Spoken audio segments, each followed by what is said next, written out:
کیا وضو میں 3 دفعہ منہ دھونا ضروری ہے اور بازو 3 دفعہ؟ نہیں، کوئی ضروری نہیں، 1 دفعہ بھی کافی ہے۔ بخاری مسلم میں تینوں حدیثیں موجود ہیں، نبی علیہ السلام نے اعضائے وضو 1 دفعہ بھی دھوئے ہیں، 2 دفعہ بھی دھوئے ہیں، 3 دفعہ بھی دھوئے ہیں۔ ٹھیک ہے، اب ڈپینڈ کرتا ہے، بعض اوقات 1 سے زیادہ دفعہ دھونے پڑ جاتے ہیں، خصوصاً جب آپ صبح کے وقت اٹھے ہیں اور آپ 1 دفعہ دھوتے ہیں، بعض اوقات یہاں پہ آنکھ کے اس جوائنٹ کے اوپر کوئی چیز لگی رہ جاتی ہے، وہ آپ نے صاف کی، پھر تسلی کے لیے 2 دفعہ کر لیا۔ لیکن ایک بندہ باوضو بیٹھا ہے، اچانک اس کا وضو ٹوٹا ہے، تو اب اس کے جسم پہ کوئی گرد وغیرہ نہیں، تو ٹھیک ہے 1 دفعہ ہی دھوئے، کافی ہے۔ تینوں حدیثیں موجود ہیں، 1 دفعہ، 2 دفعہ، 3 دفعہ۔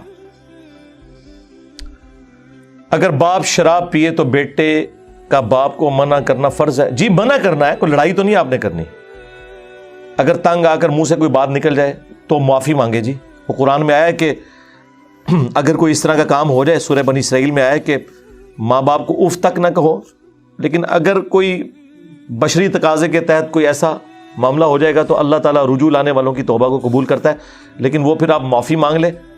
باقی یہ کہ سمجھانا ہی آپ کا فرض ہے۔ آپ جو رسپانسبل ہے نا جی، وہ اپنے بیوی بچوں کے ہیں، یہ ذہن میں رکھیں۔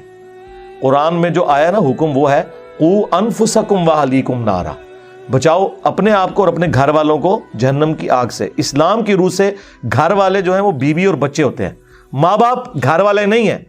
آپ اپنے ماں باپ کے گھر والے ہیں، آپ کے ماں باپ آپ کے گھر والے نہیں ہیں۔ ان کو آپ صرف سمجھائیں گے جس طرح باقی لوگوں کو سمجھاتے ہیں، بائی فورس بیوی بچوں کو۔ الرجال قوامون علی النساء، مردوں کو ہم نے عورتوں پر حاکم بنایا ہے۔ بخاری مسلم دونوں میں حدیث ہے کہ تم میں سے ہر شخص نگہبان ہے، اس سے اس کی رعیت کے بارے میں، سب آرڈینیٹس کے بارے میں پوچھا جائے گا۔ پھر نبی علیہ السلام نے فرمایا حکمران اپنی رعایا کے اوپر نگہبان ہے، ایک مرد اپنی بیوی اور بچوں کے اوپر نگہبان ہے، ایک عورت اپنے بچوں اور خاوند کے مال کے اوپر نگہبان ہے، اس سے پوچھا جائے گا اس میں خیانت تو نہیں وہ کر رہی۔ یہ آپ نے کرنا ہے۔ ابو داؤد میں حدیث ہے کہ جب بچہ 7 سال کا ہو جائے اسے نماز پڑھنے کا کہو، جب 10 سال کا ہو جائے نہ پڑھے تو اسے مارو، لیکن ان کو وحشیوں کی طرح نہیں مارنا، آپ ڈانٹ پلانی ہے اور اس کا بستر بھی الگ کر دو۔ تو یہ حکم ہے۔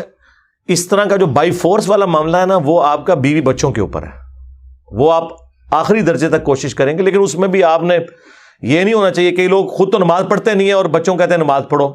کیڑی نماز پڑھو لو؟ بچے تو بندروں کی طرح ہوتے ہیں جی، فالو کرتے ہیں۔ اگر ایک ماں نماز نہیں پڑھ رہی اور بچوں کو گھر سے بھیج دی ہے نماز پڑھنے کے لیے، تو نماز پڑھنے تو نہیں جائیں گے، وہ کھیلنے ہی جائیں گے۔ ایک باپ جو ہے وہ ڈانٹتا ہے اپنے بچوں کو نماز کے اوپر، خود وہ پڑھتا کوئی نہیں ہے، تو کیا اثر ہوگا؟ یہ بھی ذرا دیکھنے کی ضرورت ہے نا کہ آپ خود کتنا دین کے اوپر چل رہے ہیں۔ تو دین کے اوپر خود چلیں گے، پھر ہی آپ اپنی اولاد کو کہہ سکتے ہیں۔ ماں باپ اور بہن بھائی، ان کو آپ نے صرف کہنا ہے، البتہ جو بہن بھائی چھوٹے ہیں آپ سے اور آپ کی کفالت میں آگے ہوئے ہیں، یعنی والد فوت ہو گیا ہے اور اب آپ ان کے گارڈین ہیں، تو ظاہر ہے کہ جب آپ مال ان پہ خرچ کر رہے ہیں تو اب آپ کا رائٹ ہے کہ آپ ان کو بائی فورس بھی یہ کہیں، لیکن بات کرنے کا ڈھنگ ہونا چاہیے۔ اور جو اس طرح کے دین سے برگشتہ لوگ ہیں، پہلے انہیں خدا کا تعارف کروائیں نا۔ جب کسی کو اللہ کا تعارف ہی نہیں ہے، وہ اللہ کو سیریس کیوں کر لے گا؟ اور اگر وہ اللہ کو سیریس لے گا تو پھر آہستہ آہستہ اس کے عقائد و نظریات کی اصلاح بھی انشاءاللہ ہو جائے گی۔